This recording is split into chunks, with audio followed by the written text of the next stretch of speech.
Nation! You're now listening to the most opinionated, the most exciting, the most son of a Schmidt. You guys actually do something useful here, right? Like, is anything you do even beneficial to someone? Whatever. Now to the show that literally has tens, that's right, tens of followers. The show that brings the Ozone Radio Network to levels of mediocrity that only Michigan fans would know. This is the Sons of Schmidt, starring Mike Meals and Brandon Zimmerman on the Ozone Radio Network.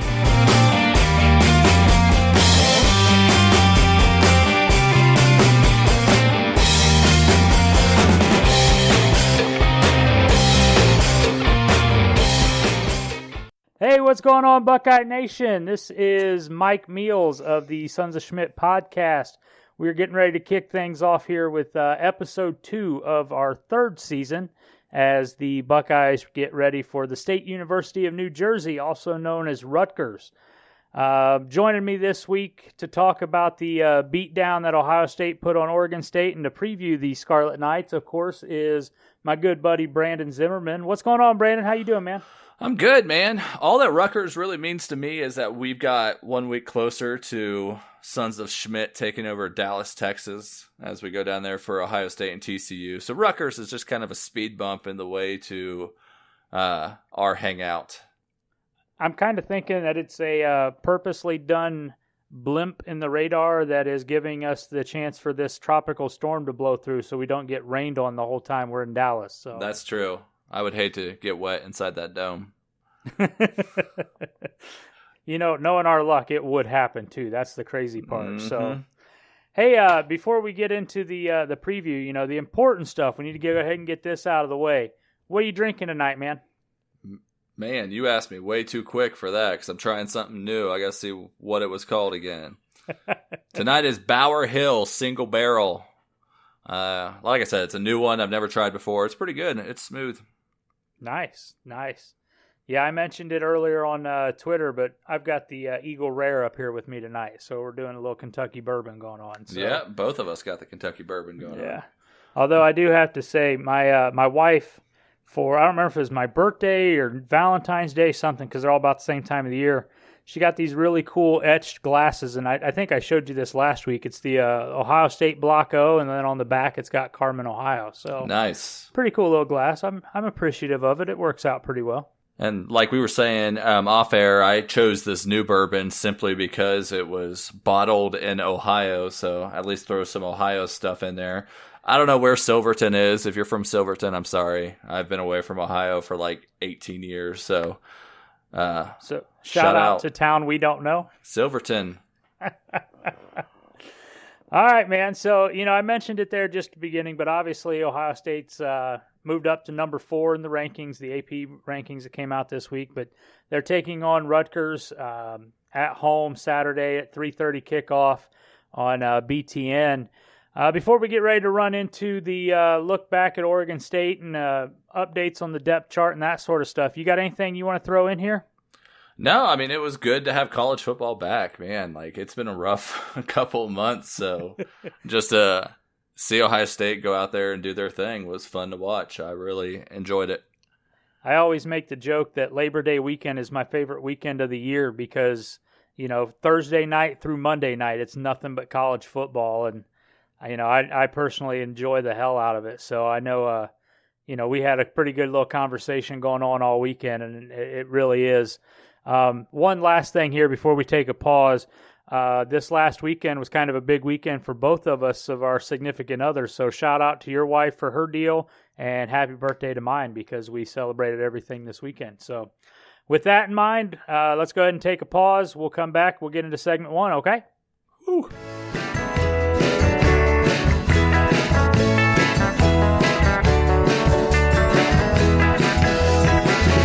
This is the Ozone Radio Network, a Hayes and Cannon production. For the latest episodes of all your favorite podcasts covering Buckeye Nation, look for the Ozone Radio Network on iTunes, Google Play, iHeartRadio, and Speaker. You can also find the latest episodes by clicking on the Hayes and Cannon tab at theozone.net. Once again, here are the Sons of Schmidt.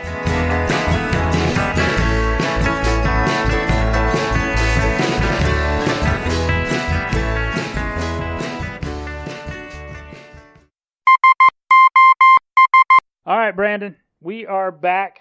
Got a question for you here. I'm going to put this one on the tee for you. You can knock it out of the park. Ready? Obviously, Oregon State is not a very good football team. Oregon State, I think, was actually a little bit better than what we kind of imagined.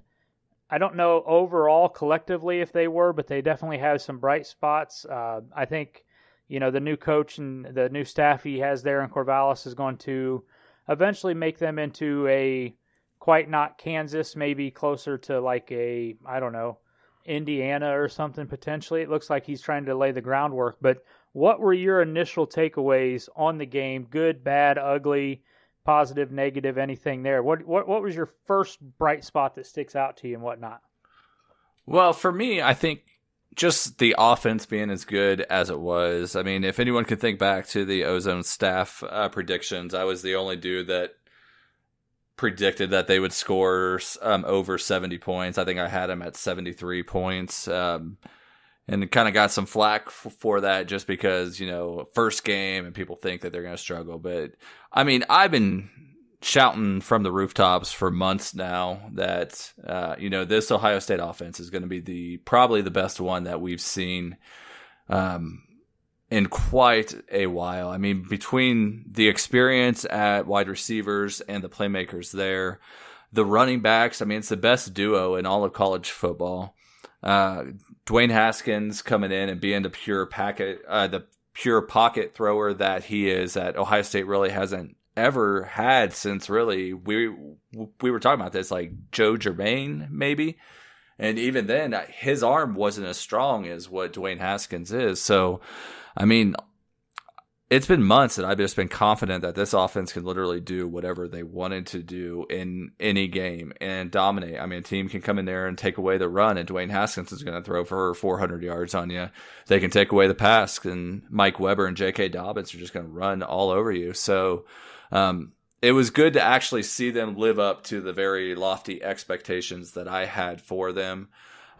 Also, same thing with the defensive line. I mean, we've all been hyping them up for a while. We just knew it was going to be great. You got 3 first-round picks there on that line, plus some backups that could possibly be high-round picks. So it was good to see them actually dominate when the starters were in there. How'd it look for you? Well, I'd mentioned it before, and I kind of kicked it off in our offline chat that we had.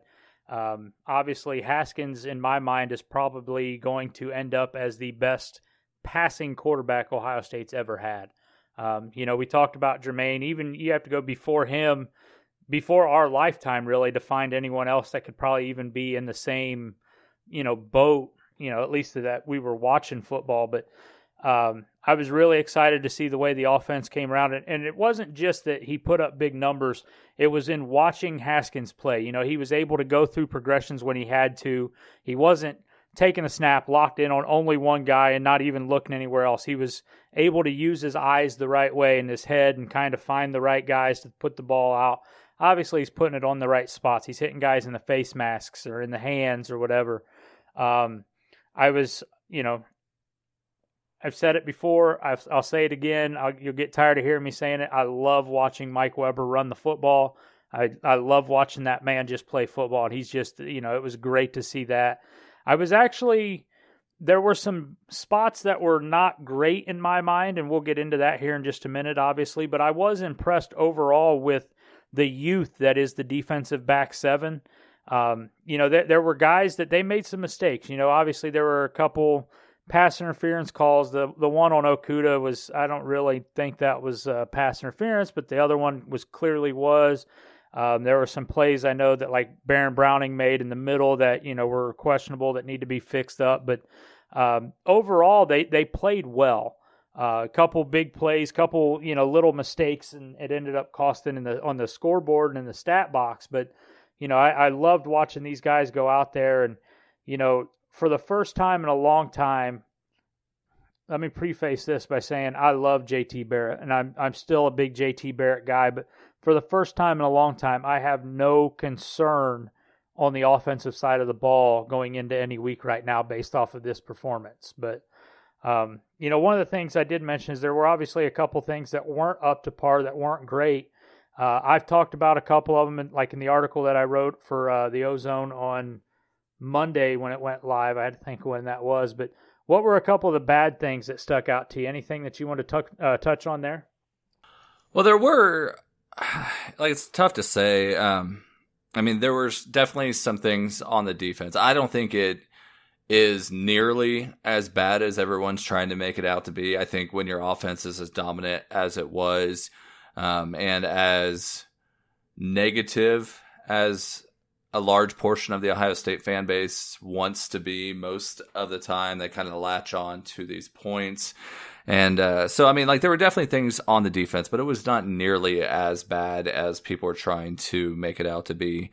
I was disappointed with the play of Baron Browning. I would say he was probably the one guy on defense outside of the main guys, the Draymond Jones and the Nick Bosas and the Chase Youngs, that I was most excited to see. I think I even mentioned last week, I think he'll be better than Raekwon McMillan, but watching him at middle linebacker, he just struggled quite a bit. And today I went back and I really wanted to focus on the 4 touchdowns that Oregon State scored just to see how bad it really was. And Baron Browning was glaring, and at least 2 of those touchdowns where, he filled the wrong gap or something. So I actually think my Son of a Schmidt, I'm going to talk about this a little bit more about the breakdown from it, but Baron Browning was one that disappointed me.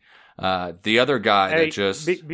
Before you go any further, the one that I want to point out to people that I know most of you won't go back and rewatch the game, but if you watch the second half, second touchdown that Oregon State scores, and it shows right there how talented Baron Browning is, but how uncomfortable he looked at middle linebacker on that little run up the middle, that little read option.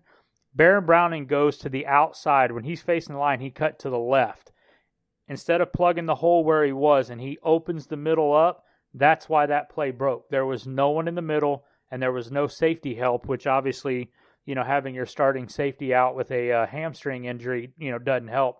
But that is the key point there. I think Baron Browning is a very good player, but he was playing out of position. So yeah, and that's exactly what I have on my notes for that touchdown. Is Browning filled the outside hole. That combined with Cage, who was at defensive tackle, was brought to the ground, and it kind of just opened up the middle wide open. It was a great play. If you do go back and watch that play, watch Malik Harrison.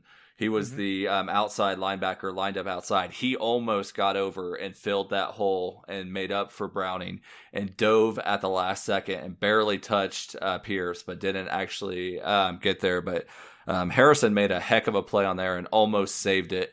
And Browning struggled in some other ones too. But outside of Baron Browning, Jayshon Went struggled big time, I thought, watching him on those touchdowns. On the first touchdown, it was Pryor and Went. It was kind of a combined failure there on that little slant pass where Pryor was kind of playing up and he stepped up into the zone, and Went just kind of was flat-footed there, and the wide receiver just took off. I mean, there's nothing that you can say the defense did right there. I mean, the defensive line did find the linebackers, but it was purely on Isaiah Pryor and Jayshon Went there.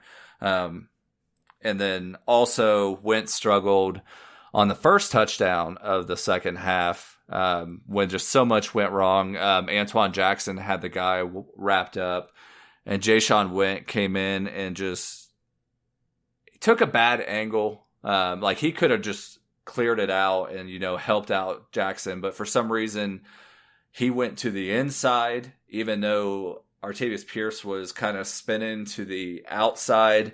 And so he wound up Jackson has him wrapped up. Pierce is spinning to his right, and Jayshon Went runs to his left for some reason. He kind of got pushed by the wide receiver. And I think when I went back and looked, I'm like, what? That might have been a little bit of a block in the back, because the wide receiver was down on the bottom of the screen, and Jayshon Wentz running in.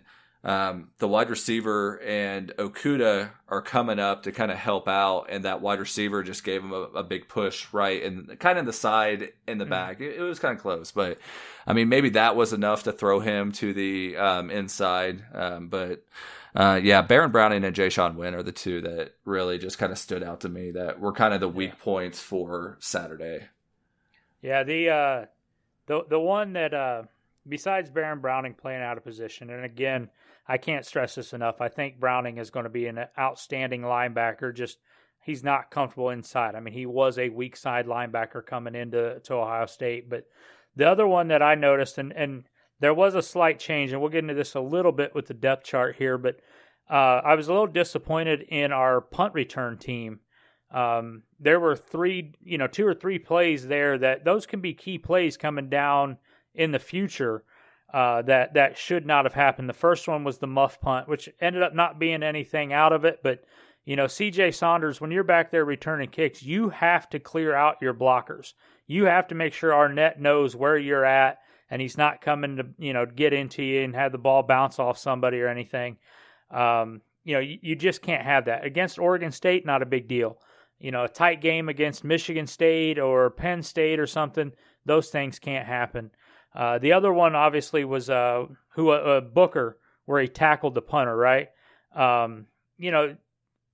I think the referees missed that one, to be completely honest with you. I think that should have been roughing the punter. But, those things are also things I think can be cleaned up and will be cleaned up now that, the special teams coach is officially allowed back into the Woody. But those were the only 2 things that I really saw, the tackling and whatnot on the defense and those punt return teams. But, those were my negative sides too. Well, and the good thing with all of those, I mean, the things that I mentioned, the things that you mentioned, those are all easily fixable things. And it's things that you kind of expect from a young team. I mean, you expect, somebody to muff a punt or, late hits or pass interferences and offsides like Chase Young. You expect missed tackles early on by those young guys like we saw with Antoine Jackson on that long run where he had Pierce wrapped up. But they're all easily fixable things, but are they things that need to be fixed now? I mean, you saw the depth chart come out today. Really no major changes there. I mean, what changes would you make, do you think, based off of one game, or would you still kind of write it out just a little bit and see what they can do? The only 2 changes that I would make on the depth chart, period, and one of them I don't think you can do just yet. One of them obviously is Tough, needs to be back in the middle. Tough Borland's the starting middle linebacker. I don't quite think he's ready to play. That's why they kept him on that 10-play limit that he was in on Saturday. I would much rather Tough be ready for TCU, Penn State, those kind of games than worry about what he does against Rutgers. Basically, not only do you have your better middle linebacker back in, but then your outside linebackers can play in the right spots. They can play in the positions they're comfortable with. But that would be one change in an ideal world that I'd make. And the other one, and we talked about this a little bit before too, would be what they did at kick and punt returner with McCall. At least now he's listed as an or, like a first team or, rather than, not being the primary kick and punt returner. I think Demario McCall is a really, really good player, and I think he's going to make some noise. And unfortunately, there's not enough footballs to get him the ball as much as you would probably want. So having him back on those opportunities is something that I think can at least, 2-3 times a game put the ball back in his hand. So those were the 2 changes that I'd like to have seen, and to an extent you do see this week. What about you? Well, with the Demario thing, I mean, yeah, I've said it for a while, and a lot of people seem like they're surprised by it, but he's not going to get hardly any touches on the offense this year. It's not because he's not talented. I mean, that dude is extremely talented. He's produced every time that he's got on the field. But so has KJ Hill, so has Paris Campbell, so has Austin Mack, so has Ben Victor, so has so many other people in front of them. So just like CJ Saunders, I mean, he would be good in the slot most other years with the Buckeyes, but there's just so much talent there in front of them that they're kind of buried right now. So they're trying to find a way. I know Ryan Day came out and said there was nothing with McCall in the first half. I'm calling BS on that. I mean, you don't have someone that you hype up as your kick returner and punt returner all offseason, have them listed as the only starter on the depth chart that comes out, and then they sit out the first half, and then second half they're magically playing. So yeah. I'm not saying he was suspended, but I'm saying he was probably suspended. I mean, like the writing's on the wall. Yeah, right? I mean, it's just who knows what it was. I mean, could have been something like grades or something, and they aren't going to come out and say it. But I really hope that he is the primary kick returner and the primary punt returner this week and going forward, because I think Ohio State needs his type of playmaking ability back in the return game, where it's just someplace where they really haven't had too much success at big plays at all. I mean, Paris Campbell did last year at the kick returner spot. I thought Paris Campbell was probably the best kick returner we've had since Teddy Ginn. But I feel like Paris Campbell got knocked around a little too much back there, so they decided to pull him off there because he's too important for the offensive game. So I don't think we'll ever see Paris Campbell back there in the kick returner spot, but that dude was very good back there, and he was so close to breaking him. Yeah, same with you too. It's going to be big getting Jordan Fuller back if he's able to come back this year. It's only been one game, but so far I'm not a big fan of Jayshawn Went. If you can't tell, I think Isaiah Pryor played good enough back there, and I think he's going to grow into that role. So I think having Fuller and Pryor back to his original spot will help out quite a bit. A lot of people seem to forget that, you know, with Fuller being out, Isaiah Pryor not only was playing in his really first start, his first game, where it wasn't special teams, he was back there playing on defense, but he also had to go play the opposite safety spot that he played all of fall practice with, that he played all of spring with.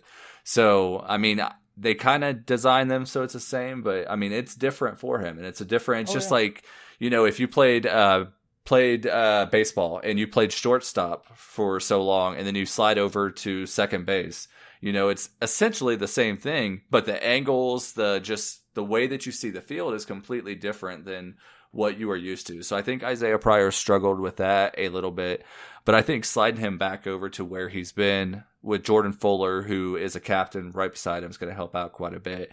As you mentioned too, Tough Borland coming back and being the anchor there in the middle is going to help out quite a bit. Big question there is, what do you do with Baron Browning? Does he slide outside and take Pete Werner's spot?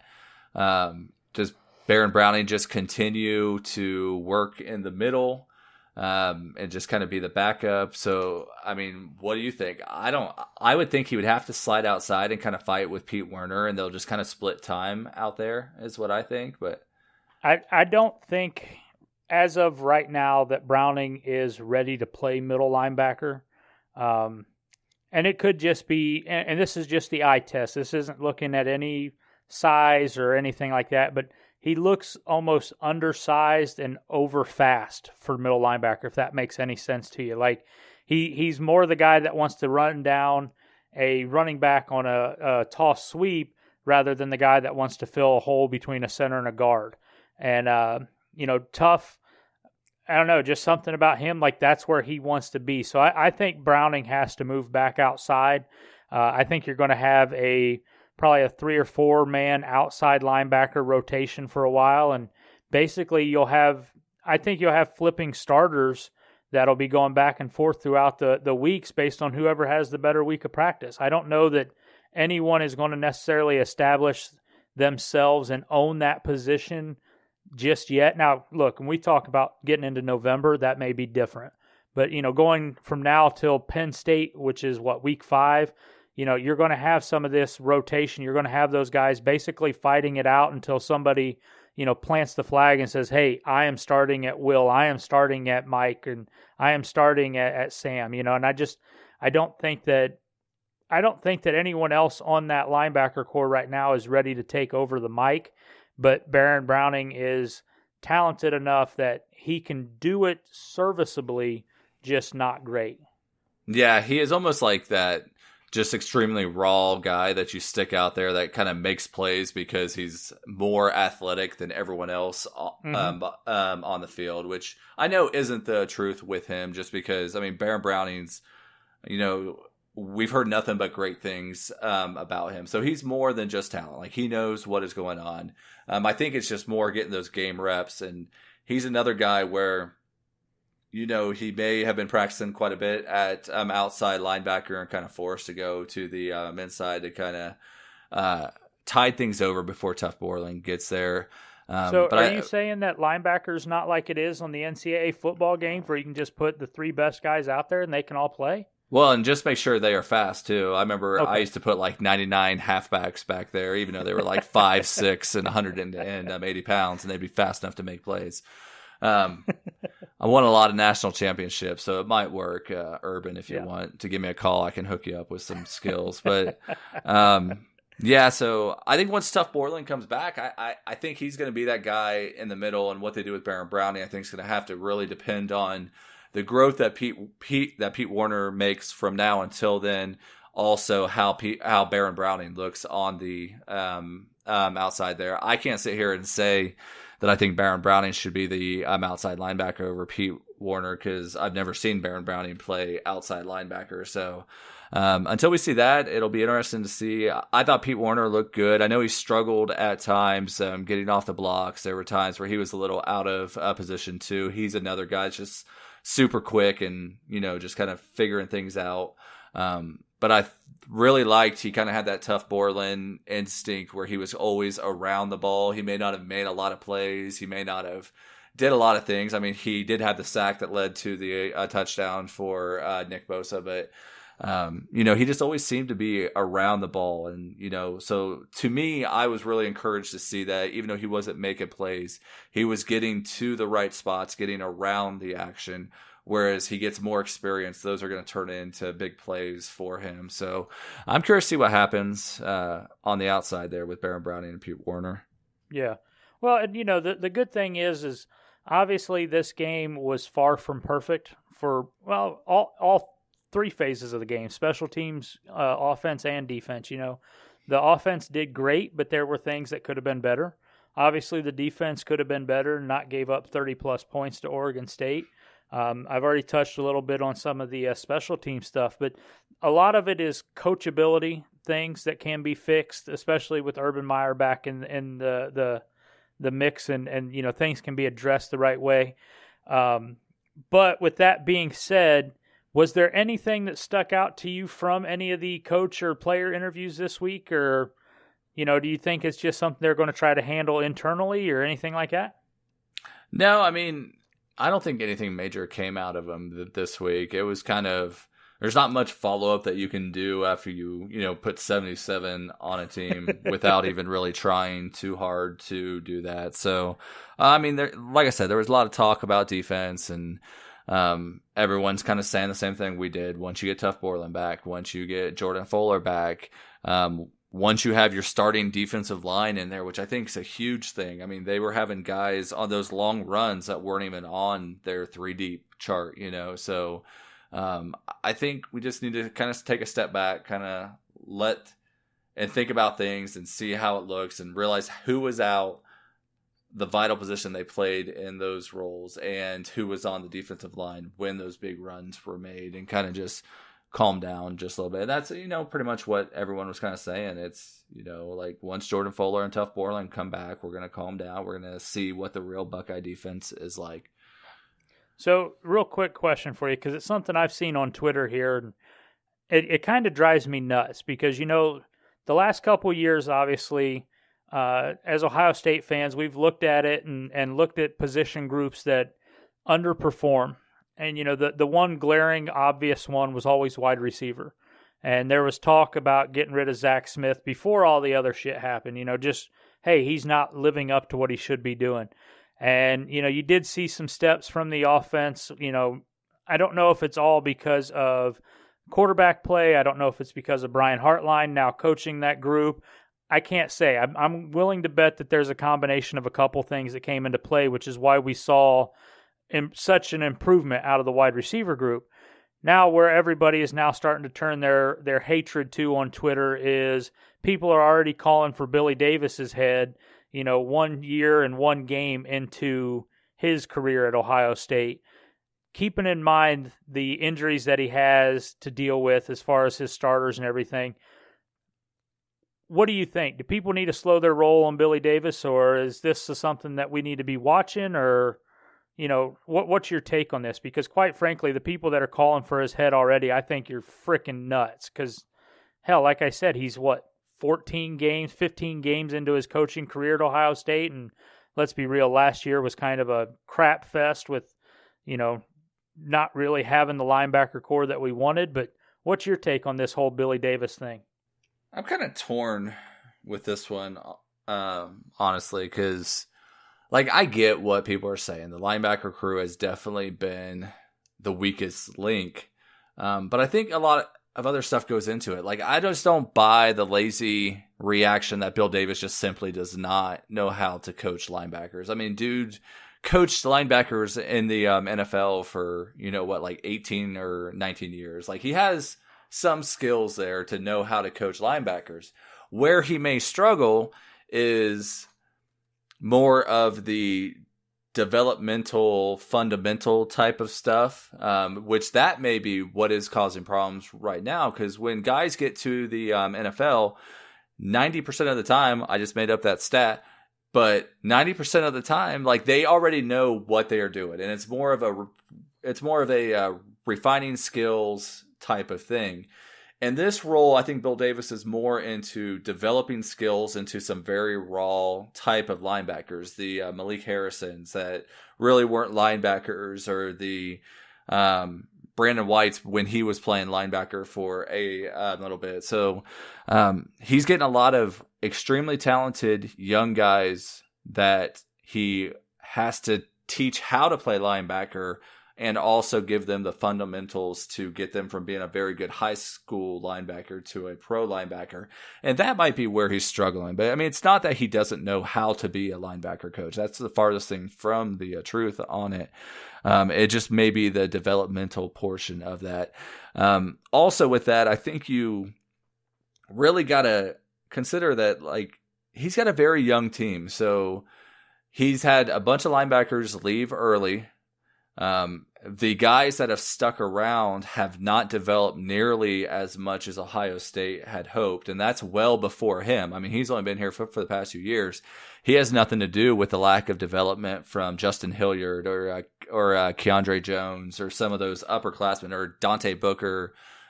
He doesn't have anything to do with that as much as some of the past linebacker coaches do. So there just hasn't been that development of those seniors and juniors who he should be able to be relying on right now. Instead, he's relying on 2 sophomores and a junior to be his starter, or 3 sophomores if you want to throw Tuff Borland in there. So instead of relying on his class of seniors, the Dante Bookers, the Justin Hilliards, the Keandre Jones, the junior, he's forced to do these young guys, and you're going to have growing pains. And the same thing happened kind of last year too. I mean, Tuff Borland was a freshman, and he had to step in and be the linebacker. Baron Browning was a true freshman, getting lots of playing time. So, so I think it's a combination of maybe he needs to remember how to do the developmental stuff that he was out of the college game and the teaching thing for so long that he's struggling there.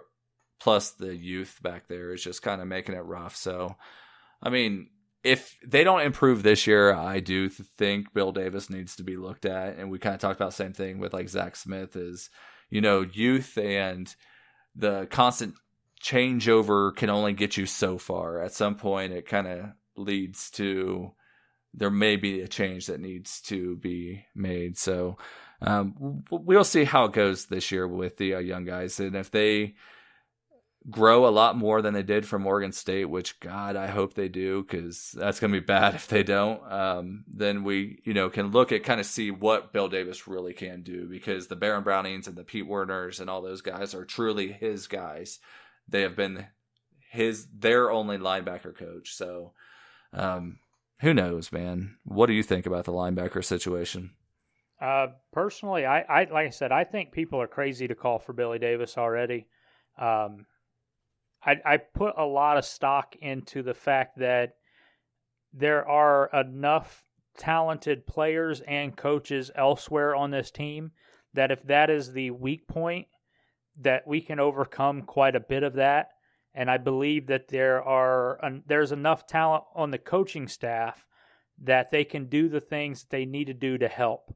Obviously, Schiano can move, and help with that. I think Alex Grinch is going to be a very, very talented defensive coordinator for a long time before he becomes a head coach. But I think, with what they can game plan, I think these guys can help out. I mean, obviously defensive line's not a question. You have the best defensive line coach in the country along with the best defensive line. But I think the other two coaches on defense can help with that, and they can kind of game plan the things they need to do to eradicate that problem. Of course, part of it's going to be based off of what the opposing offenses do. We know that Rutgers, as much as they would love to, I'm sure they're not going to line up with 9 guys on the line of scrimmage and just hand the ball off and run Maryland I because they saw what Oregon State was able to do. So you're going to need some of these speedy linebackers that can get across the field and whatnot. So your guys like a Baron Browning or whatnot can actually make some of that. But I think the people that are calling for Billy Davis are just absolutely insane right now. The man has to have a chance to prove himself. Last thing before we put a bow on Oregon State and send the Beavers off packing, is there anything else you want to go into? No, I mean, I think we kind of have a good transition there to go into Rutgers. That kind of turned into a lot longer than I think what we both wanted to, but it kind of turned into outside of the Oregon State game and turned into, like what to expect looking forward with the Rutgers side of things. So now I guess let's talk about those Scarlet Stealing Knights. Well, before we do that, we're going to take a quick break. We have a new sponsor this week, returning actually from last year. Our good friends at Little Ash Memorial Disposal Services will be sponsoring this week's program. So we're going to take a quick minute and let them get their commercial play in here, and we'll be right back to talk about Rutgers.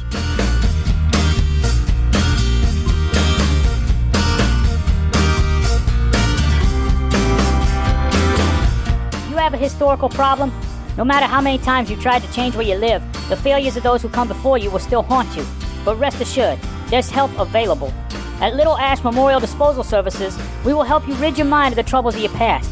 Do you want to fire a cannon of bad thoughts into the ocean? Are you worried about chopping your way to a special team victory? Would you like to forget about mythical devils or government bridge issues? Little Ash Memorial Disposal Services is the industry leader in making your past mistakes just disappear. It doesn't matter if you're involved with shady dealings with your union reps. It doesn't matter if you come home to horse heads in your beds. Little Ash Memorial Disposal Services will rid you of these past transgressions and make sure the only thing on your mind is remembering when it's time to go to the gym, time to tan, or time to do your laundry. Call Little Ash Memorial Disposal Services today. We're here to help you forget about it.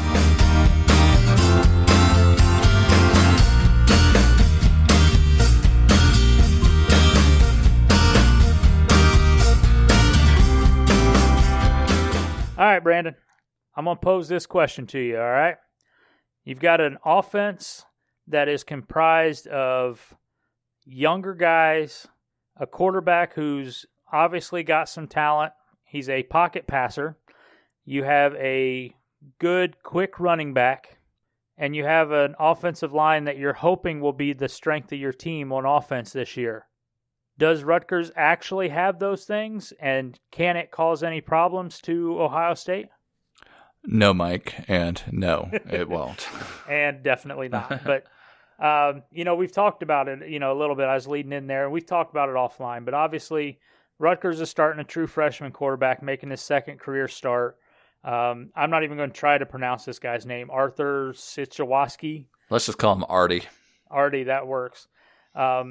Obviously, the offense is centered around Raheem Blackshear. They're very, very quick and looks to be quite talented sophomore running back. He's little on the small side. I think he's like 5'9", about 190 pounds, but we've seen what happens when you have a quick running back that can, make things happen, obviously, against this defense as young as some of the players are.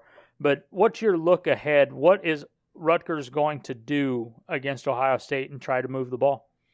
Well, one thing you saw Rutgers do quite a bit against Texas State, with the worst uniforms in the history of college football, who is the worst college football team in college football this year. It was impressive to me how bad Texas State was. Like, I was amazed at them, and not in the good way. But what you saw them do against Texas State was, a lot of simple throws for Artie, and trying to get him into a rhythm. And a lot of what they were doing is kind of what hurt the Buckeyes against Oregon State, and what Oregon State was trying to do, where you've got a bunch of quick throws, those throws out to the flats, trying to get the ball out to Blackshear in space, or the slants right across the middle.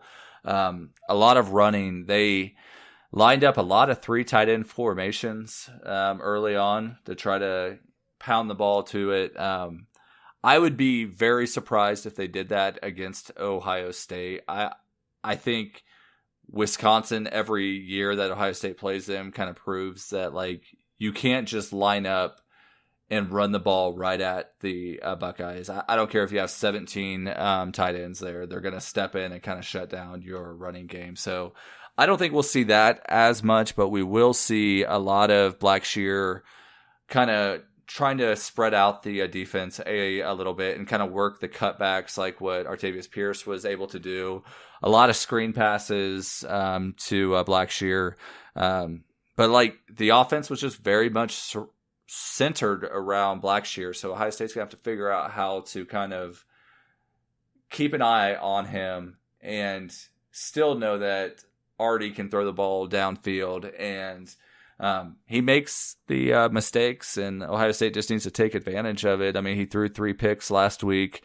There were 3 more early in the game where Texas State just dropped the ball, or they should have been picked off. So, so I thought Rutgers looks serviceable on offense, but I don't think I think Ohio State's going to come out and really kind of try to shut people up and show that their starting defense is going to shut people down.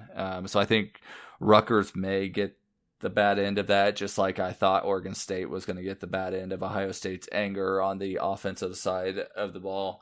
I think defensive line is going to do a lot of damage. I know we had talked about this too. Rutgers' offensive line struggled quite a bit against Texas State, and that's also why they're going to be doing all those little short screen passes, because I think Chase Young and Nick Bosa, as much as they dominated against the Beavers and they kind of met in the middle for sacks over and over, I think against Rutgers it could be even more, because those tackles for Rutgers are not good at all. So Rutgers is going to have to find a way to limit Nick Bosa and Chase Young from demolishing their young freshmen. So before I go into any more of that, I just want to point out that to our loyal listeners out there, this is the kind of dedication that Brandon and I have to this show, that we actually sat down and watched Rutgers versus Texas State. And that was quite possibly some of the worst football ever played and shown on television. So you're welcome to the 4 or 5 of you that are hearing this right now. That was a horrible game. Those are 2 not very good teams. But no, you're exactly right, man. The Rutgers offense is going to have to do what they can to try to spread and create cutback lanes and get the ball in Blackshear's hand every time they can. Artie is not ready for a top-level Big Ten defense yet. I mean, you saw that against Texas State. It's just not going to happen.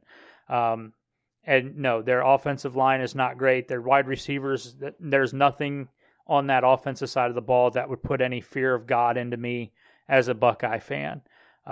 I think Schiano and company are going to do a good job of trying to disguise some things to, throw the freshman off his game just a little bit. I would not be surprised to see a little bit of the, the kind of zone blitzes and zone drop back, defensive lineman drop back. We've seen it a little bit. Sam Hubbard used to do it. Joey Bosa used to do it. They'd drop back, kind of do a little bit of the flat coverage kind of stuff. So I would not be surprised, to see some of those kind of things.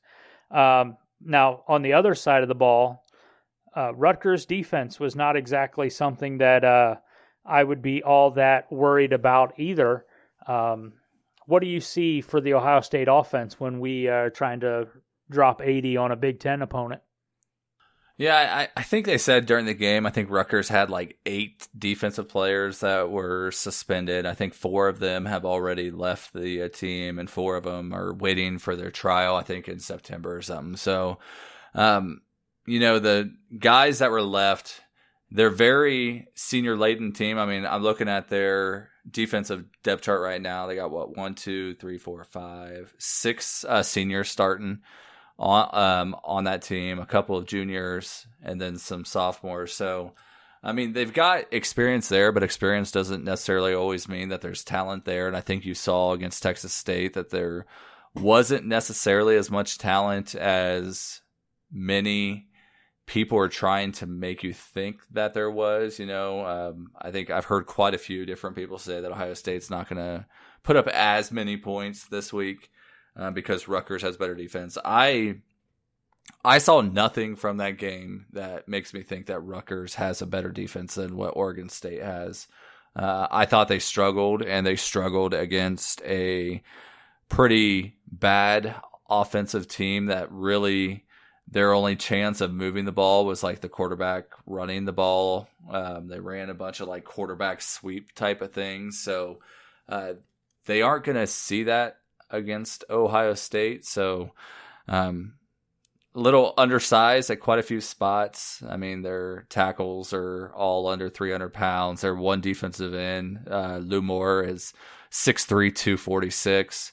Who's going to be going up against Isaiah Prince or Thayer Munford. I mean, when every one of those Buckeyes are, sitting at about 310, 6'7", 310, and you look at 6'2", 304, 6 foot 282, 6'3", 298, 6'3", 246, linebackers 6 foot 220, 6'1", 235, 6'1", 228. They're all pretty undersized guys. So, I mean, I think even if like Dwayne Haskins wakes up Saturday morning with a dead arm in his right arm, like they can still just hand the ball off to Mike Weber and J.K. Dobbins, and they're going to get a lot of damage done. So I've mentioned it before. I've been saying it for months. I think this offense is amazing, and I'm glad that they looked it, and I think it's going to continue on to this week, and they're going to score a lot of points against Rutgers.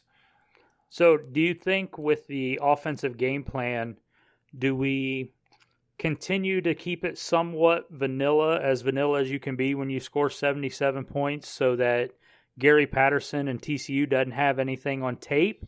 Or do they open a little bit more up to continue Haskins' development? I don't think that will be the case. I don't think we'll see the vanilla type of offense that you might see most of the time. I think with how young Dwayne Haskins is and some new offensive linemen, I think you've got to actually run your offense quite a bit just to kind of see what you have. You may not, do as much as you want to, but I still think we're going to see more of a high-speed offense than we have in years past. Just because you've got to get Dwayne Haskins those opportunities to kind of make plays, and maybe in crucial situations earlier in the game. So that way when he goes to TCU, it's not like the first time that he's running some of these plays and making these reads and stuff. So I think we'll still see, quite a bit of Ohio State's arsenal. I don't think we'll see all of it, but I think it'll look very similar to what we saw against Oregon State.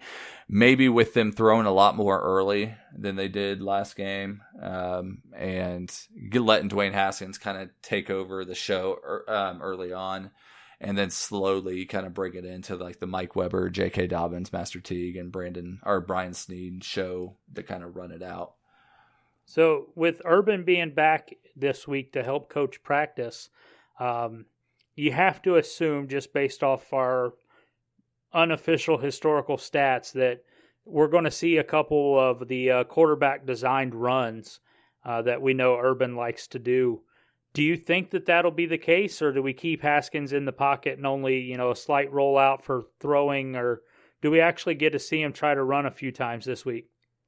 I don't think we will any more than we did against Oregon State. I mean, Urban Meyer is going to be involved in this, but I feel like Urban Meyer's game plan was heavily involved in last week's too. I mean, like, this coaching staff knows what Urban Meyer likes, and they aren't completely changing the offense while, Daddy's off on vacation. Like, they're going to keep what he has put in place moving forward. So I think we essentially saw a lot of the same offense we saw last year, without those short third and, 1 and 2 and 3 quarterback runs.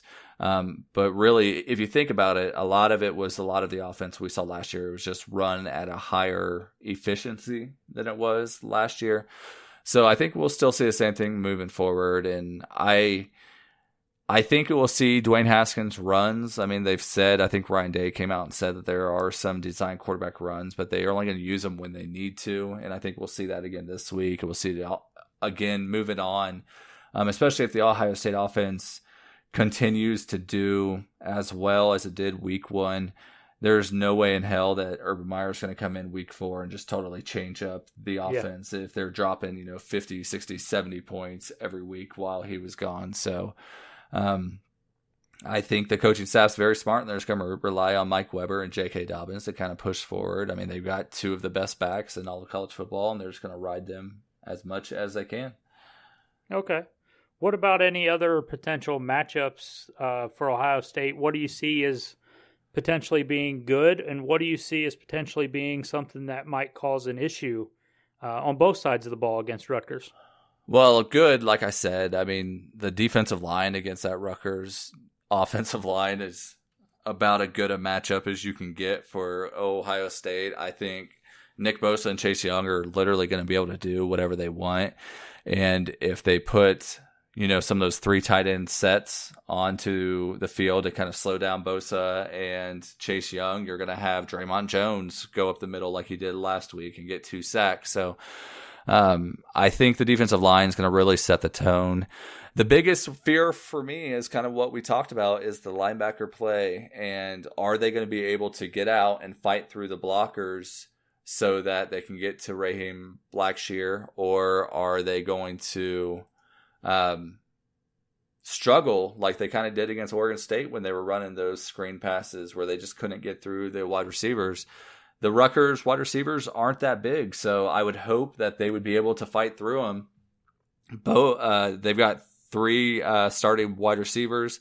Bo Melton's 5'11", 192. Hunter Hayek is 5'9", 180. Shaheem Jones is 6'1", 185. So none of those guys are big. So I would hope that Baron Browning and Pete Werner and Tuff Borland and Malik Harrison can fight through those guys to get out to those screen passes, because we know they are fast enough to. It's just last week against Oregon State, they struggled to actually do anything once they got out there, and they couldn't fight through those blocks. So I think this week, that's my biggest fear, is if Rutgers is going to hurt the Buckeyes, it's going to be on those little short screen passes to Blackshear, and the linebackers aren't able to get out there and make a play. So that is my biggest fear. Where are you at with that? Well, I've said it multiple times, and I will continue to say it. As of right now, this is the offense based on one game that I have been craving as an Ohio State fan for years.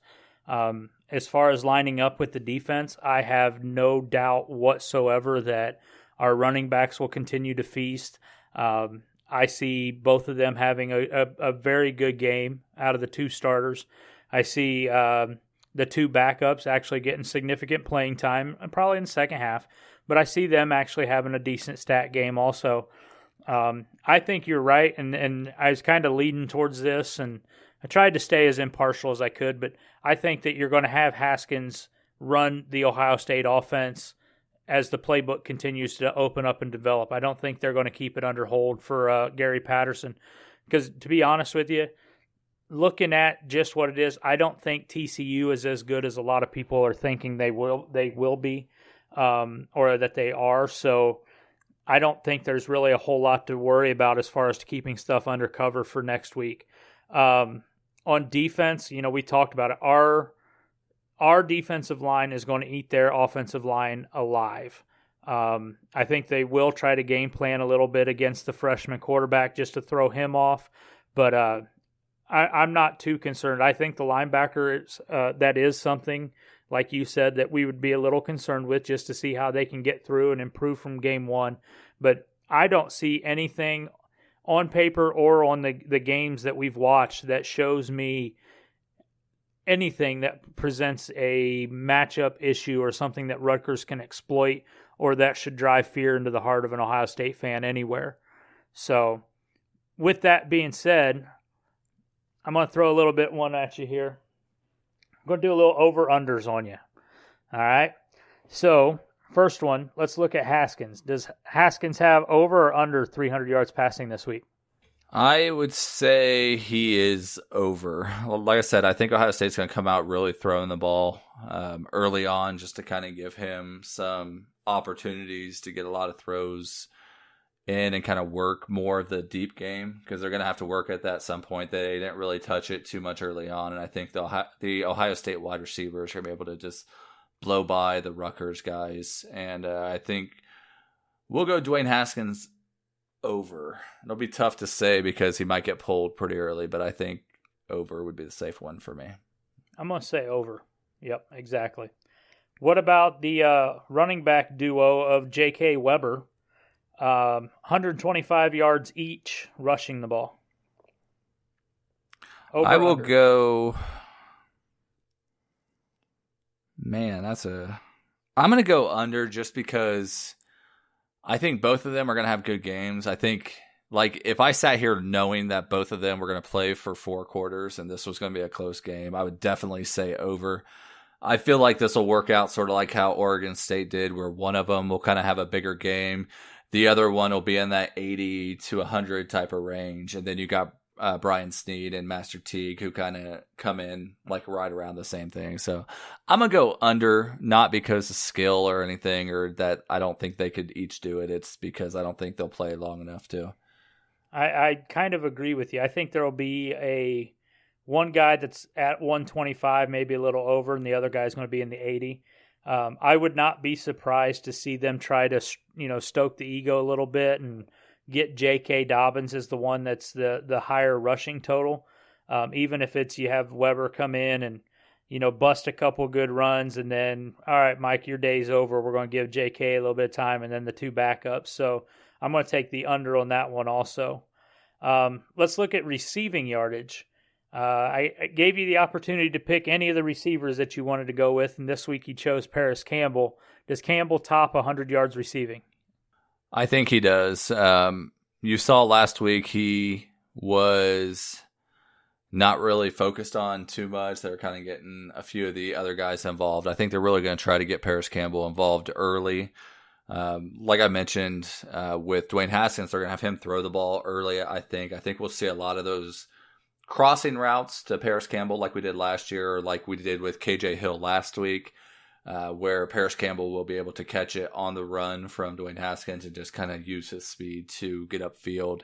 So 100 yards for Paris Campbell, I think we're going over on that one. And this, I feel like, could be one of those games where it's a really big game for Paris Campbell and even up in the 150, 160 type of range, just because I feel like he is so much faster than everyone else on the field that he can get a bunch of those little crossing routes or those short passes and take it for a long way.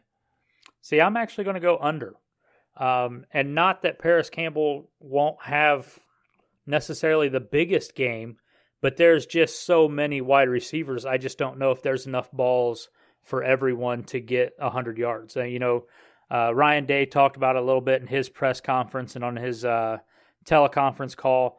There's only so many offensive snaps, and you can only get so many guys the ball more than, 4 or 5 times. I don't know if we're going to have anybody that has a big, 9 or 10 catch game. I really see it being probably 3 or 4 guys with 6 catches apiece. I wouldn't be surprised to see, 3 or 4 of those guys in that 50 to 75 yards range. I just don't know if Campbell gets to 100 or if anybody does for that matter. Now, obviously, one big reception could break that and change all that, but I just don't know that it'll be necessarily locked in on Campbell. I think they'll continue to try to spread the wealth. Let's flip over to defense here. We talked about how good Bosa played. He had a couple sacks, a touchdown, all that good stuff. And he managed to beat Chase Young to the quarterback dang near every time that they met in the backfield. If you watch any of the clips from last week, it was Bosa wrapping up as Chase Young was getting ready to put a hand on the quarterback. So I'm going to give you the over-under on sacks, but we're going to go Chase Young with 2.5 sacks this week. I'm going all of the overs on this one. I think I've mentioned it once or twice that Rutgers offensive tackles are not very good, I think would be the safest thing to say about that one. I think Rutgers will use some of their tight ends to kind of shade more towards Bosa. I mean, as good as Chase Young is, if you have the choice to either try to stop Nick Bosa or try to stop Chase Young, you're going to go with Nick Bosa every freaking time. So I think I could see Chase Young easily getting more than 2 here, especially if it was a 4-quarter game. But I think the defense will be kind of backing away from the Chase Young types, by like mid-third quarter. Yeah, early third quarter. Heck, last week they were, rotating them out like in the second quarter, bringing in some of those 3rd or 4th string guys. So I'm going to go with 2 sacks for Chase Young, possibly more. Okay, well, the over-under was set at 2.5. So. Oh, dang. So you're screwing with me now. So you know what? YOLO, I'm going over. All right. Well, I'm going to go over 2. I think you're exactly right. Young's going to have a big game too. What about in the defensive backfield? Does Fuller have an interception or no? I think Fuller will. I'm going to go with will because I think there's at least 2 or 3 picks that are going to be somewhere. I picture one being like a defensive lineman, someone like a Chase Young or something, where like they're dropping back in coverage for those. Because one thing that we haven't really talked about, but I think eventually we're going to see Ohio State kind of go into it, especially with the type of linebackers they have. They're going to have to rely on their blitzing ability. So I think this week, we really didn't see that last week against the Beavers. I think this week we're going to see a lot more of the linebackers blitzing, a lot more of the defensive ends kind of dropping back into coverage. So I could see one by Chase Young there. But I also see like Jordan Fuller, I would assume is going to be hungry for the ball after missing last week. And I think Artie has got a few picks up his sleeve. So we're going to go over for Jordan Fuller. I'm going over 2. I think he's going to want to prove that that's his starting spot, even though it's not in question, but he's going to want to prove how important he is to this defense. I'm going over. Now, the last one I have for you, this is the one I didn't tell you about. This is the little surprise. Ready? Bring it. Does Drew Chrisman have 2.5 punts, more or less? Over or under? Less. Not even hard. And it's going to be a beautiful punt. Well, that's all he's done this year is one beautiful punt. And I also think it's going to be under also. I don't see Ohio State punting 3 times. Not in this game. Nope. So, all right, man. So we're going to take a break here in just a minute and come back with our Son of a Schmidt. And then when we get into the closing, we're going to take a couple picks on some games this weekend. But before we go, any last final parting words for Ohio State Rutgers? As I mentioned on Twitter, this is the Dwayne Haskins era, and you've all been warned. Rutgers, you're up next. All right, man. So we'll take a real quick break here. I need to refill my glass and get some more whiskey in me, and then we'll come back and bust out our Son of a Schmidt. So we'll be right back. Ladies and gentlemen, it is now time for your favorite weekly segment. Son of a Schmidt. Son of a Schmidt. Son of a Schmidt. Son of a Schmidt. Son of a Schmidt. Son of a Schmidt. Dude, talking about Son of a Schmidt, this is a little surprise for us this week. Normally we kind of game plan a little bit out and we go over a couple things, but we kind of tried to hold everything apart from each other this week. So what's your Son of a Schmidt, man? Let me hear your rant. I think my rant's going to be on...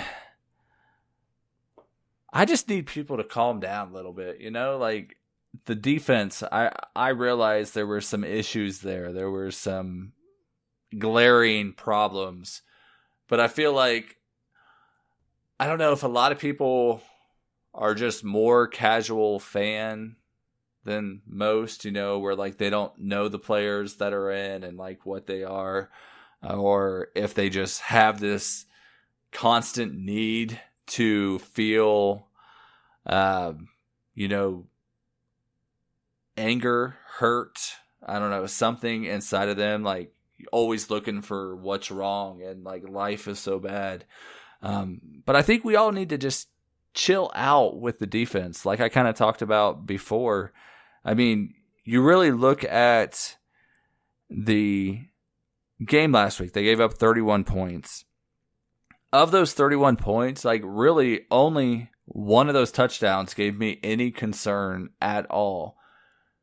Because there was only one that was a drive. There was only one touchdown drive during that whole freaking time there. So you look at the first touchdown, obviously major problems there with Ja'Shawn Went and Isaiah Pryor, which we already talked about.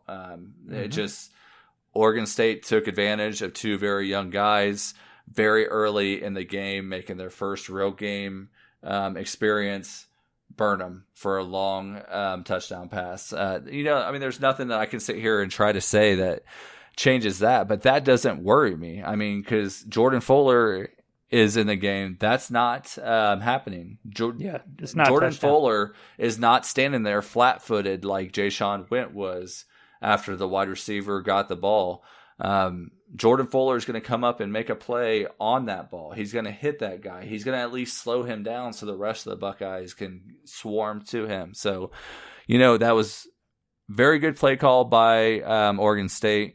Very poor play by the two safeties for Ohio State, but those are not the safety duo that's going to be in there for the Buckeyes this year. Touchdown one, not a concern. Problems, but not a concern for me. Touchdown three, like we mentioned before, this is the one where Artavius Pierce gets the ball, kind of breaks it out to the outside. He is met by Antoine Jackson 2 yards behind the line of scrimmage, okay? Once again, Antoine Jackson, who is not anywhere on the depth chart. Big time recruit coming in, but when you look at the 3 deep, both of those tackle spots, Antoine Jackson is not there. So this is not a guy that Ohio State is planning on relying on too much this year, especially early on. He's a guy that they were trying to get experience in there. Play call was right. I mean, Antoine Jackson had both arms wrapped around him. Met him 2 yards behind the line of scrimmage, just was unable to actually wrap up. Also on that play, Baron Browning kind of gave poor effort. He could have came up and wrapped up with Jackson. He just kind of stood there for a second. We kind of talked about this with Browning, where experience or athleticism is off the charts. Experience is very low. So this is one of those situations where he could have came up and helped Jackson. That also stops that long TD run. Also, just like he did on the other touchdown too, he filled the wrong hole. Artavius Pierce is coming outside. Baron Browning goes inside for some reason, and Artavius Pierce just kind of cuts it outside. So you've got Jackson wrapping up. You've got Baron Browning kind of going inside and just kind of standing there looking lost for a second because he thinks that Antoine Jackson's going to bring him down instead of wrapping up and bringing him. And then you've got Ja'Shawn Went coming in, like we talked about before, just kind of who knows what he was doing really. We could say he got pushed in the back and that kind of messed him up a little bit. But you've got 3 guys that were there to make a play and none of them did. Also, none of them are projected to be starters. Antoine Jackson, Baron Browning's not going to be the starter at middle linebacker. Ja'Shawn Wentz not going to be the starter at safety. So you've got 3 guys in position, right play call, horrible execution by those young guys. So third touchdown doesn't really concern me too much as far as down the season goes. For this game, it sucks. For down the season, I'm not worried about Draymond Jones not wrapping up. I'm not worried about Tuff Borland just standing around. I'm not worried about Jordan Fuller coming in wildly and just missing the play completely. You go down to touchdown 4, which we kind of talked about. This is the second touchdown right after the break, where Baron Browning filled the outside hole. Jerron Cage was brought to the ground at a defensive tackle, which you just can't do as a tackle. You've got to be able to fill those bodies, which led to the middle just being wide open. And you mentioned this. I have no idea why Baron Browning, knowing that nobody is behind him and he is the middle linebacker, chooses to go outside when you know that you've got outside help with Malik Harrison, and I think Chase Young was even on that side. So he chose to go to that side and just leave the middle wide open. Once again, horrible execution. Doesn't worry me for down the road. So we go down to, so there's 3 touchdown plays. The field goal was only a 14-yard drive. If you remember, that was after Haskins threw his pick. Oregon State ran it back like 20 or 30 yards. Then they fumbled it forward, and then they ran it a little bit more. So Oregon State took over at the 19-yard line. Not concerned about that. Like the defense held up there. No, if anything, that's a good thing because they only let them drive 14 yards, held them to a field goal. Yep. Yeah, I mean, and so the only one, like I said, that really concerns me was the second drive there where it was the end of the second quarter. Ohio State's up, I think at that time point, 42-7. And Oregon State gets the ball back. I think it's around like 4 minutes left in the second quarter. So it's towards the end. And the defense actually played really good on this drive on first and second down. There were a few sacks there. There were a few fumbled snaps where they got pushed back, but it was just purely laziness. And that's what concerns me the most was the second drive where this young team was up big and they were not able to stay focused. There were 3 times on that drive where Oregon State had 3rd and 15 or more, and they got a first down on every frickin' one of those. So that one concerns me. But once again, that's, they're up 42-7. They're a young team at the end of the second quarter. Do I completely buy that that drive and all those 3rd and 15 pluses are going to happen at a crucial time? I don't, because I think the team's going to have a little more focus there.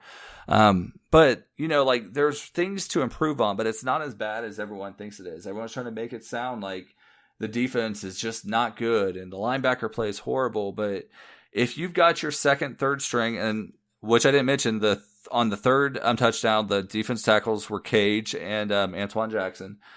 The 4th touchdown, the defense tackles were Cage and Haskell Garrett. So, it's not like the Draymond Jones, the Robert Landers, those type of guys were in the game during those plays. So just kind of get a realization of what is actually going on. Don't just look purely at points and say that's what's going to happen for the rest of the season. Look at what the starting defense did. The starting defense gave up that long touchdown at the beginning of the first quarter and then didn't give up shit until the very end of the second quarter there. So they played very good for a quarter and a half with the starting defense, even with the backups playing a little bit in the second quarter too. So just son of a Schmidt, calm down, give it some time.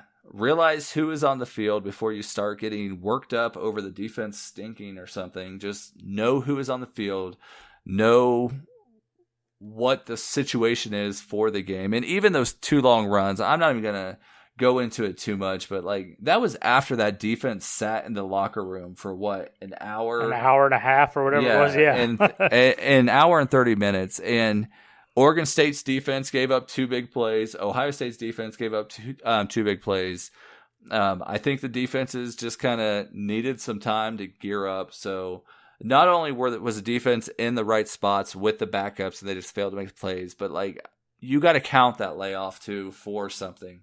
And obviously you don't want to give up 31 points to Oregon State, but it's not nearly as bad as you think it is. So son of a Schmidt, let's look at Rutgers next week and watch that Buckeye defense dominate.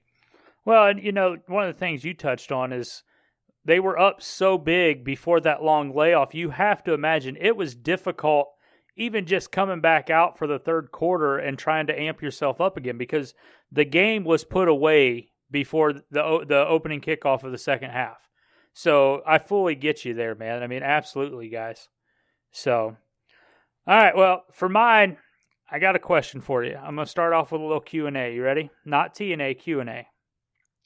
What does Auburn, Washington, Alabama, Louisville, LSU, Miami, and Ohio State, TCU all have in common? You're drawing a blank, aren't you? Yeah, well, because like you fooled me with like SEC team, SEC team, SEC team, and you threw something else in there. So I got nothing. My son of a Schmidt this week is because I love college football so much, and there's so much more that goes into college football than just the actual game itself. You know, you sit in a stadium, you watch two teams play, that's great. You watch at home, that's great. But one of the things that makes college football so awesome is the pageantry and the tradition and all the good stuff that comes with playing these games. So while I absolutely love that these teams are playing each other and they're playing early, big-time opponents, and it's great that Ohio State's coming down here to Texas and going to play TCU, even though it's in Dallas or in Arlington and not in Fort Worth. And you know, even though, you know, the SEC teams never leave the Southeast, but it's great that, you know, Washington comes to Atlanta and plays Auburn. You know, in the end, that thing could end up helping them, right? You know, if that's the only game Washington loses this year, they're probably going to make the college football playoffs because they lost by 3 to Auburn in Auburn's backyard in a big matchup the first week. That's awesome. And as a college football fan, I love seeing these matchups. But as much money as it brings in and as much prestige as it brings in, I miss the old home and home series that, you know, these teams used to do. Like there is something really cool about seeing Texas come into Ohio Stadium. There is something cool about, you know, going to Washington Stadium to play the Huskies and seeing the game with the Buckeyes out there, you know, and they go to the little Fisherman's Wharf, whatever that thing's called, the market that's there. Or, you know, you see these home and homes and the players get to experience it. And we as fans, you know, if you go to the game, you get to see a new stadium that you probably would never go to otherwise. And you get to see the bands and you get to see the tradition, you get to see the campus. I love the big time matchups. And I know they're a big money maker and they're huge for your college football playoff resume. But I want to see people go back towards a more home and home type thing. I think it would be great, and we've talked about it, you know, Ohio State fans have talked about it for years. How awesome would it be to see Alabama come to Ohio Stadium? And then the next year, Ohio State go to Tuscaloosa. How awesome would it be for Buckeye fans to go to a game in the Swamp or Death Valley or go to USC or, you know, it doesn't matter where you go. You went to the Oklahoma games, right? Did you go to both of them? Yep, I went to both of them. So, I mean, obviously you know about Ohio State, you know about Skull Session, you've been to that kind of stuff. But how cool was it going to Norman to see the Buckeyes play and see, you know, Oklahoma and their tradition and their stadium and to interact with their fans on their home turf? You know, that is the cool thing. That is what makes college football so much more awesome than what it is to go to just a random, you know, Jerry's World or the Mercedes-Benz Stadium in Atlanta or hell, even Cleveland Browns Stadium. You know, I mean, those stadiums are nice. Don't get me wrong. NRG here in Houston is a beautiful stadium. I've been there a handful of times. I've seen multiple games there that are a lot of fun. I watched U of H play Oklahoma there a couple years ago. It was cool, but I miss the home and home series, and I wish that more schools would get back into that because for the players and for the fans, I think that's an experience that we're missing out on by chasing the dollar of going to play at a Jerry's World or something. Granted, TCU Stadium is nowhere near Ohio Stadium, right? I get that. I understand. But it is something cool to get to go and experience that, and I think that's something that they need to put more emphasis on. I don't know how you do it. I don't know if you have to get these sponsors like Advocare does the Kickoff Classic, and I think they do the one in Houston and the ones up in Dallas. I don't know if you have to have them sponsor the game at the home stadium or whatever, and however they got to work that out, that's on them. But that's something I want to see happen again because I really, really enjoy that, and I think that's a really cool thing to do. You know, like the LSU game. LSU Miami plays in Dallas. It's close to Baton Rouge. It's a lot closer than it was to Miami. So obviously some LSU fans can get up there. And when you're in Dallas, if you ever look at a map, Dallas really isn't that far from Louisiana. You're only a couple-hour drive away. So obviously LSU fans could go. But, dude, you talk to, fans of other teams all the time, and you know some fans of other teams. I know some fans of LSU that are, homegrown, full-blown, the Cajuns like you see in the commercials where you laugh at them and whatnot. Dude, I want nothing more than to see Ohio State play in Death Valley, because that would be awesome. So my son of a Schmidt this week is, hey, let's bring back some of these home and home series and get some of these Southeast teams out of the Southeast and get these stadiums explored so that we can go to these games, because that would be completely badass to me.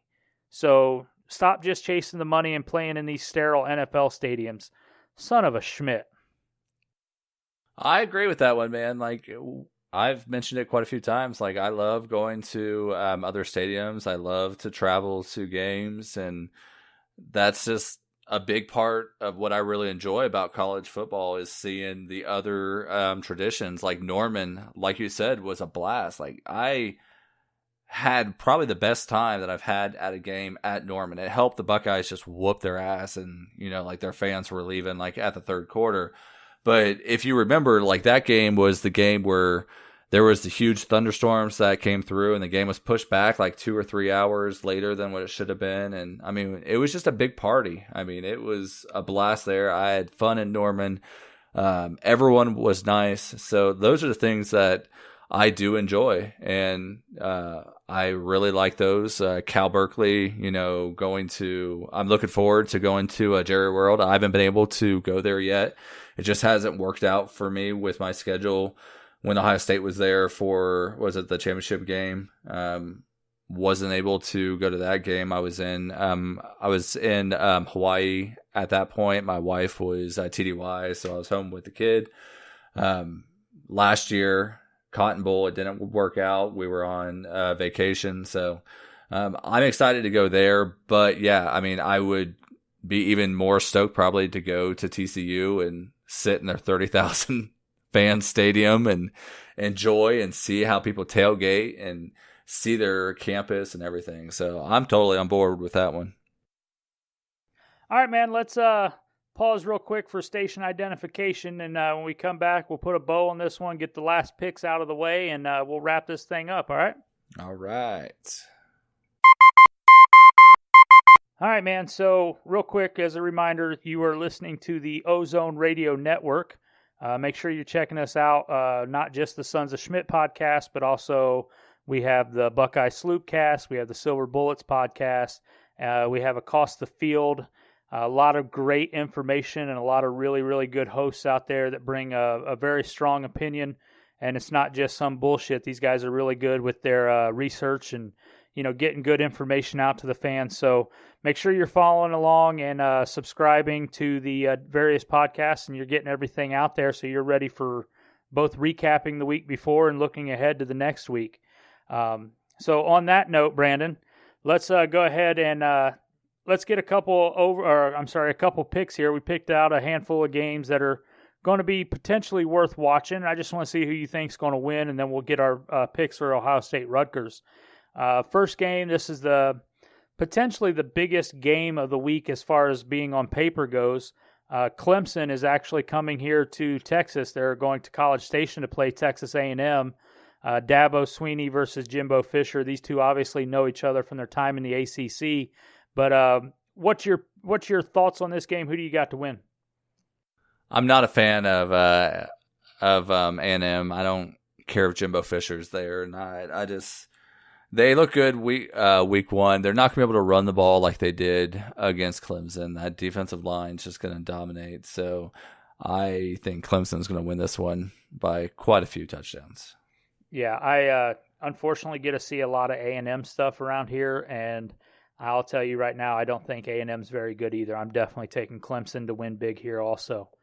Leaning a little bit further out west, before we get into some Big Ten matchups, we've got a pretty big Pac-12 matchup this week, starting our early conference play. USC goes to Stanford. What do you see in that game? This one will be a tough one because you've got Bryce Love on one side, who was kind of shut down last week. KJ Costello and Stanford were able to just throw the ball. USC is going to be a lot better defense. They've got a true freshman starting at quarterback, though, so Stanford's going to be able to throw some stuff at him. I kind of leaning towards, even with the freshman, I'm leaning towards USC with this one. I feel like they have a lot more talent than Stanford does. I've never been a big fan of Stanford's home field advantage. I went to a game of theirs, like it was a Saturday night game against Arizona State back in the day, and it just was one of the lamest experiences that I've been to. So maybe it's better now. This was back when Andrew Luck was there, so maybe it's better now. But I go with USC.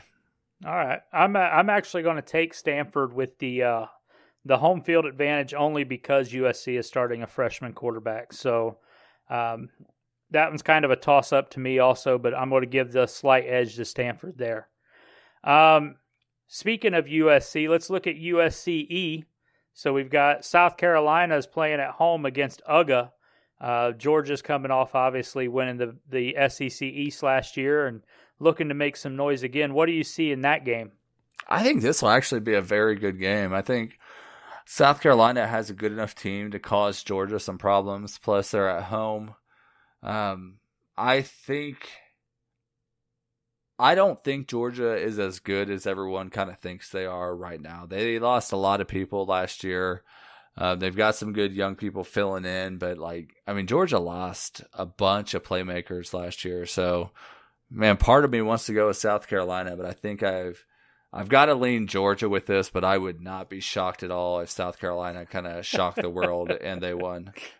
See, it's kind of funny because I'm kind of on the fence. I think UGA is a better team overall, but I just have to put the two of them together. Being at South Carolina with Will Muschamp, I have to think that eventually he's going to do something as a coach, and I think I'm going to take South Carolina in a slight upset here. Yeah, it would not shock me if South Carolina was able to pull that one off. No, not at all. All right, let's get a couple of the Big Ten teams out of the way. Obviously, since they've renewed their matchup, these two teams don't really like each other much at all. But Penn State is traveling to Pittsburgh to take on the Panthers there at their, I guess Heinz Field is technically their home stadium. But what do you see in this game? Does the Big Ten prevail, or is this an ACC win? I think Penn State's going to win this one. Penn State struggled last week. I think they're kind of figuring some stuff out, a lot like the Buckeyes are with their younger guys, and I think Penn State will win this game. So I'm going to predicate this by saying I do not like Trace McSorley. I do not think he's nearly as good as everybody says, and he did not look good against Appalachian State, but Penn State's just going to win just pure out-talent Pittsburgh in this game. I think absolutely. One here that's a little special to you because I know you're going to be in attendance for us, though. Sparty and Sparky. Michigan State travels out to Phoenix to take on Arizona State. What do you got in this game, man? This one is going to be fun. Like you said, I'm going to be there, so I've been looking forward to this game for a while. This is a part of a little 2-game series for me where I get to go to Arizona State versus Michigan State, and then the following weekend be down in Dallas for Ohio State and TCU. So really looking forward to it. I think Arizona State is going to surprise some people. You never know what you're going to get with any Pac-12 defense week to week, and Arizona State's really no exception to that. They're going to blitz a lot. They're going to, make some plays, but they're also going to do some stupid things that just make you shake your head. N'Keal Harry at wide receiver. If you guys don't know that name yet, check him out. I've been saying for, I think, 2 years now that he is the best wide receiver in college football. And he's slowly starting to get people to realize him because he plays so late at night. By the time, most of the time that Arizona State plays, it's like 10:30, 11 o'clock back east. So a lot of people don't get the privilege of seeing him. Go check out his 2 touchdown catches and runs from last week. You'll kind of see what he can do. N'Keal Harry is going to give Michigan State some problems. Their limiting thing on offense, I know he's a great guy, and I think I compared it to someone earlier this week with the Bengals, where they got AJ Green, who's just like a big time talent, and then you've got Andy Dalton, who's like, and Arizona State's the same way. I mean, they've got Manny Wilkins at quarterback. This is, I think, his third year as starting quarterback. He always kind of provides some stuff, but he just misses throws. He's just not that impressive guy. I'd love to see Harry with someone like Dwayne Haskins throwing the ball to him.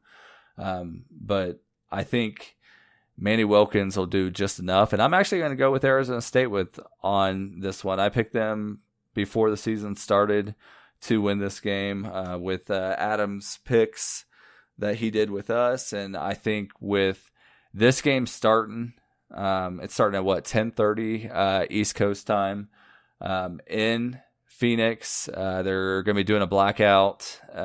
Stadium's going to be crazy. It's going to be hot as crap. Michigan State's, I mean, I know I posted something about it, like their highs over the weekends, like 106, 107. I'm going to be struggling, and then I'm not going to be wearing pads like the Michigan State people will. So I think Arizona State's going to pull this one off. See, it's kind of funny you say that you never know from week to week what you're going to get with a Pac-12 defense. You never know what you're going to get from week to week early in the season with a Michigan State team, period. So, Michigan State could look great one week, and then the next week they're going to lay a goose egg. And, typically over the last 10 or 12 years, whatever it's been since Mark's been up here, they bring it all together towards the end of the year. They get rolling, but early in the season, they're constantly, Jekyll and Hyde their teams for sure. And not just to piss you and your wife off or anything, but I'm actually going to go with Michigan State here. I just think talent-wise, they're just going to be able to pull this one off. I don't doubt that this is going to be an entertaining game. I think you're going to have a good game to watch and you're going to enjoy it, but I just see Michigan State holding at the end of the game, just simply being able to out-talent Arizona State. So it looks like for our Schmidt picks, we both went Clemson, we both went Penn State. I took Michigan State, you took Arizona State, you took USC, I took Stanford, you took UGA, and I took South Carolina, right? Yep, sounds right. All right. Well, obviously, the only game that matters this week is Rutgers at Ohio State. I'm pretty sure I know this one without asking. You're taking Rutgers, correct? Yeah, definitely. Yeah, I thought so. So give me a pick, and what's your score prediction here? Any last little tidbits you want to throw in? No, I mean, like I said, I think Ohio State's going to be able to have their way with them. Sorry about that. I think Ohio State's going to be able to have their way with them. They're going to be able to do whatever they want. I don't think Rutgers' defense is any better than what Oregon State had last week, and I think Ohio State's going to continue to roll. I would not be shocked if they put up 70 again this week, but I'm going to go with, let's go 66-10. 66-10. All Yep. right. Yeah, I know I'm going to shock everybody here. I've said this all year. I don't know that Ohio State will go undefeated because that is just a monumental task. Looking at the schedule, it's very hard for me to find where their possible one loss comes from. I think we're better than Penn State. We're better than Michigan State. We're clearly better than Michigan is right now because they look terrible against Notre Dame. I will tell you this much. This is not the game where Ohio State's going to lose. There's absolutely no doubt in my mind. I also am going to go ahead and go with Ohio State here. I kind of like the round number, and it's not round in any form except for, in my mind, of 63 points.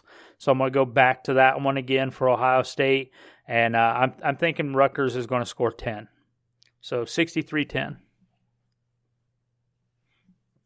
That's pretty similar to mine there, Mike. Yeah, I know, right? It's crazy, isn't it? It's almost like we talk about things. So, all right, man, let me ask you real quick as we wrap this thing down and send it off. So, last tidbits, anything you want to throw out there, anything you want to mention, anything at all? No, I really got nothing.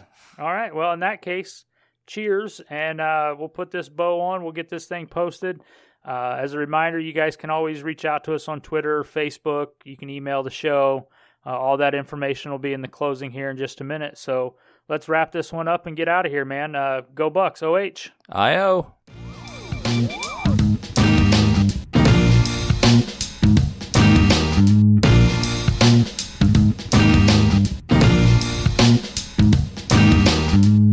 Buckeye Nation, make sure you're getting the latest news and episodes from the Sons of Schmidt podcast. You can like us on Facebook at facebook.com/Sons of Schmidt. You can follow us on Twitter at Sons of Schmidt, or email the show, sonsofschmidt@gmail.com. And look for us on Hayes and Cannon at theozone.net.